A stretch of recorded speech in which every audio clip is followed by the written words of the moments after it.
పెద్దలు గౌరవనీయులు, నేనేమో మాజీ శాసనసభ్యుడు అంటే అనుభూతి కాదు నాకు. శాసనసభ్యులు ఎందుకంటే ఏది చేసినా ఓ సిస్టమేటిక్గా చేసేటువంటి మనిషి.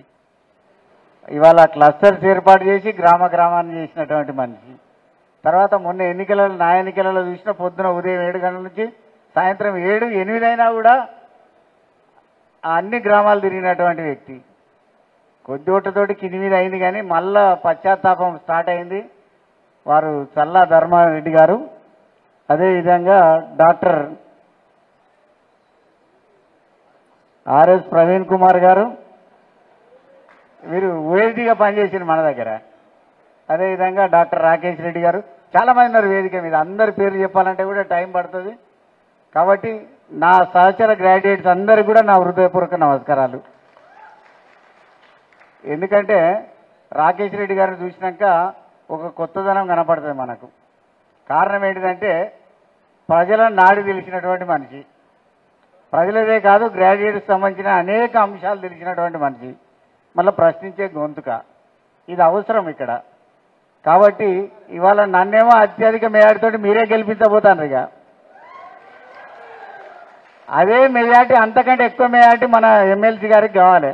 ఎందుకంటే డాక్టర్ పల్లా రాజేశ్వరరెడ్డి గారి స్థానం అది. డాక్టర్ రాకేష్ రెడ్డి గారికి అనేక అనుభవాలు ఉన్నాయి, పుస్తకాలు రాస్తారు వాళ్ళు. అది ఒక్కటే కాదు, బిట్స్ పిలాన్లు చేసిండు, ఉద్యోగం వదిలిపెట్టిండు. ప్రజల కోసం పనిచేయడం కోసం మనం ముందుకు వచ్చినప్పుడు మనం ఆదరించాలి. ఎక్కువ తక్కువ నేను కూడా మాట్లాడలేదు, ఎందుకంటే సమయం ఎక్కువ అయిపోయింది. ఎక్కువ మాట్లాడకుండా మరి ప్రవీణ్ కుమార్ గారు మాట్లాడేది ఉన్నది, ధర్మారెడ్డి గారు మాట్లాడేది ఉన్నది, అభ్యర్థి కూడా మాట్లాడేది ఉన్నది. కాబట్టి 3వ నంబర్లు ఉంటుంది. మొదటి ప్రాధాన్యత ఒక్కటే ఓటేయాలి మనం. ఇక వట్టి మాటలు గట్టి పెట్టబోయి గట్టి మేలు తల పెట్టబోయి అంటే వట్టి మాటలు అన్నీ కూడా ఆయన మాట్లాడతారు. ఎరికే కదా మీకు ఎవరో వట్టి మాటలు మాట్లాడాలంటే ఆయన తీర్మార్మాలని అన్ని వట్టే మాటలు. ఇక ఇష్టం వచ్చిన పార్టీలో పోతాడు, పార్టీ పోయినప్పుడు ఓ తీరు, పార్టీలోకి వెళ్ళి బయటికి రాగానే ఇంకో తీరు. ఇక ఊసరెళ్ళి కూడా ఆలోచన చేసుకుంటుంది. అలా ఆ ఊసరెళ్ళికి అది సిగ్గుపడే కాడికి వచ్చింది అలా. కాబట్టి వారి వైపు పోకుండా మన కార్యకర్తలు ఎవరైతే ఉన్నారో, మన గ్రాడ్యుయేట్స్ అంతా కూడా మన ప్రాంతంలో ఉంటారు, మన ఊర్లోనే ఉంటారు. వాళ్ళందరినీ తీసుకుపోవాలి, ఓట్లు వేయించాలి. ఇక కొంతమంది ఆలోచన ఏంటంటే ఏమైనా ఇస్తారు కావచ్చు అంటే ఇస్తారు, ఆయన ఇస్తాడు కావచ్చు.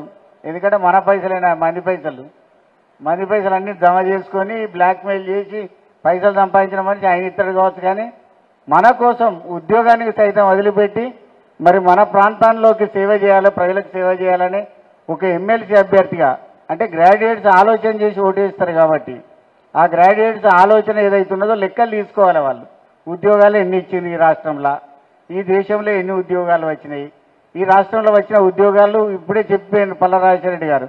ఇక నేను దాని లోపలికి పోను. కానీ ఉద్యోగాల లెక్కలు మాత్రం మనం చూసుకోవాలి బరాబరి. 2 లక్షల ఉద్యోగాలు ప్రభుత్వ ఉద్యోగాలు ఇచ్చినాం. తర్వాత పోతే ఆ 17 లక్షల ఉద్యోగాలు అవి ఇచ్చినాం, ఏది ప్రైవేట్ రంగంలో. అదేవిధంగా ఐటీ రంగంలో కూడా 9 లక్షల ఉద్యోగాలు ఇప్పించింది కూడా మనమే. ఇది కాదని చెప్పేటోళ్ళు ఎవరన్నా ఉంటే రమ్మని వాళ్ళను, దానికి కూడా తయారున్నాం మనం. కాబట్టి ఇవన్నీ చేసినటువంటి యొక్క ప్రభుత్వానికి బాసటగా నిలబడాలి. ఆ ప్రభుత్వం సూచించినటువంటి వ్యక్తికి మనం ఓటేయాలి, గెలిపించాల్సినటువంటి అవసరం మన అందరి మీద ఉన్నది. అది ఒక్కటే కాదు, ఇక వారు మాట్లాడితే చాలా మాటలు మాట్లాడతారు, చెప్తారు మీకు అన్ని విషయాలు కూడా. ఇవాళ గ్రాడ్యుయేట్స్ అనేటోళ్ళు ఆలోచించుకొని, అంటే ఉద్యోగానికి పోయేటోళ్ళు కొంతమంది ఉంటారు, ఉద్యోగస్తులు కొంతమంది ఉంటారు. ఉద్యోగస్తులు అయితేనే వాళ్ళ డిఏల సంగతి వాళ్ళకి ఎరికే. భారతదేశంలో అత్యధిక జీతభత్యాలు ఇచ్చేది కూడా తెలంగాణ రాష్ట్ర ప్రభుత్వమే. నాతోటి ప్రభుత్వ ఉద్యోగులు ఉంటారు, వాళ్ళతో మాట్లాడాను. మీకు అందరికంటే ఎక్కువ జీతాలు ఇస్తానంటే కొంచెం ఆలస్యమైన జీతం అయితే వస్తుంది కదనే, కానీ మీకు మాత్రము ఐటీలో ఇన్కమ్ ట్యాక్స్లో అత్యధికంగా కట్టేది కూడా మీరే, భారతదేశానికి ట్యాక్స్ కట్టేటోళ్ళు కూడా మీరే. కాబట్టి వాళ్ళు ఉద్యోగస్తులు ఆలోచించుకోవాలి, ఉపాధ్యాయులు ఆలోచించుకోవాలి, గ్రాడ్యుయేట్స్ ఆలోచించుకోవాలి. వట్టిగానే ఏదో ఫ్లూక్గా దానిలో వచ్చినటువంటి వాట్సాప్ మెసేజ్ చూసుకొని అనవసరమైన దానిలో పోవద్దు. వాళ్ళు బాగా మాట్లాడిండ్రు. మొన్న వాట్సాప్లో నేను కూడా చూసిన, కేసీఆర్ గారే మాట్లాడినట్టు ఇంటికొక ఉద్యోగం. అరే ఇంటికొక ఉద్యోగం ఎవరు ఇస్తారా? 84 లక్షల ఇళ్ళు ఉన్నాయి తెలంగాణలో. ఇంటికొక ఉద్యోగం ప్రభుత్వ ఉద్యోగం ఇయ్యేస్తుందా? ఇయ్యరాదు. కానీ మనల్నే మభ్యపెట్టేలాగా చేసేటువంటిది. అంటే వారు అన్నారు, కేసీఆర్ గారు అన్న మాట ఏంటంటే తెలంగాణ ఉద్యమంలో అసూలు బాసిన వాళ్ళు కొంతమంది ఉన్నారు, వాళ్ళకి ఇంటికి 10 లక్షలు ఇచ్చుకోవాలి, ఇంటికి ఒక ఉద్యోగం ఇచ్చుకోవాలన్నారు. ఇది కత్తిరించిండు, ఇతల పక్కది కత్తిరించి ఇంటికి ఒక ఉద్యోగం 4 సార్లు చెప్పేసరికి ఇల్లుకి ఉద్యోగం అనేటువంటి మాట వచ్చింది. 84 లక్షల ఇళ్లలో ఉద్యోగాలు ఇస్తే ఈ ఇల్లు ఉద్యోగస్తుడే, ఆ ఇల్లు ఉద్యోగస్తుడు అన్ని ఆఫీసులేనా మరి? కాదు కదా. కాబట్టి మీరు అందరు ఆలోచించి వాట్సాప్ మెసేజ్లు అవి చూడకుండా మీరు ఒకసారి గూగుల్ సెర్చ్ చేయాల్సిందిగా కోరుతా ఉన్నా.